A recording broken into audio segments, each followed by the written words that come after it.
Caution. The following story may contain scenes and ideas that are disgusting.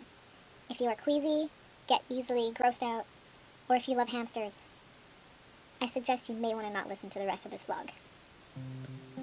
So, when I was about 14, we had a hamster. His name was Pippin, named after the character from Lord of the Rings. We kept him in our basement, like in our laundry room area, just away from where the cat was, and also so that if there was a smell, that it wouldn't, take over the whole house. It was summertime, so we always had the basement door open, so there's some air flowing through the house. I had a friend over, and she loved playing with the hamsters. She had a mouse of her own, so she would always, just go and take the hamster out and stuff and play with him. Just, like any normal child likes playing with hamsters. Hamsters are cute. They're a little bundle of joy. It's like the baby that we can't have yet.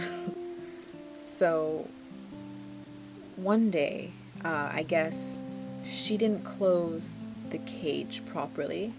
So when I went down to feed him, I noticed he wasn't there anymore.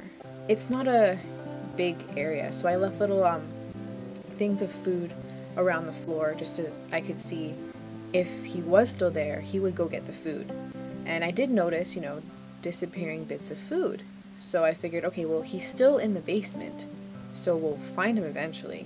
We had our dogs kind of sniff around, but they never really seemed to congregate to one area. So we figured, okay, well, maybe he isn't here. Maybe he left outside the door because the door was open.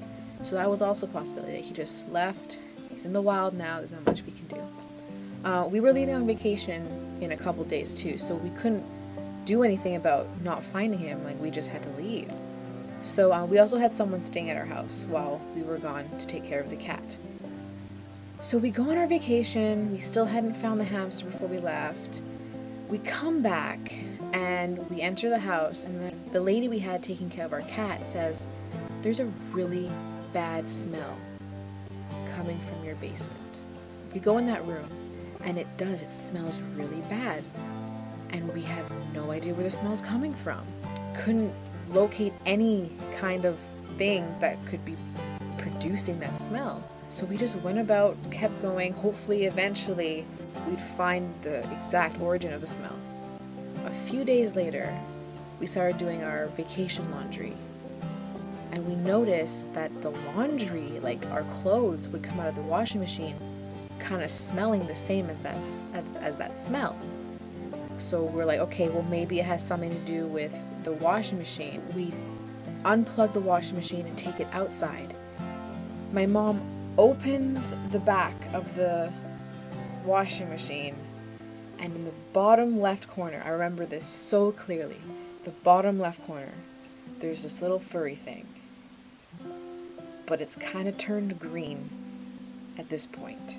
What happened was, I guess before we left on our vacation, we did a load of laundry, and the hamster had nested itself in the engine or the motor of the washing machine. So the second we turned on the washing machine, it got caught in the motor. And that was the end of Pippin. Yeah. I know. I mean, it was terrible, but just the way it happened, we couldn't help but kind of laugh, because it was so weird. Who can say that their hamster died because of a washing machine? What killed your hamster? My washing machine. That's weird. So, I remember my mom going to, she had gloves on and a plastic bag over the glove. She goes to grab the hamster.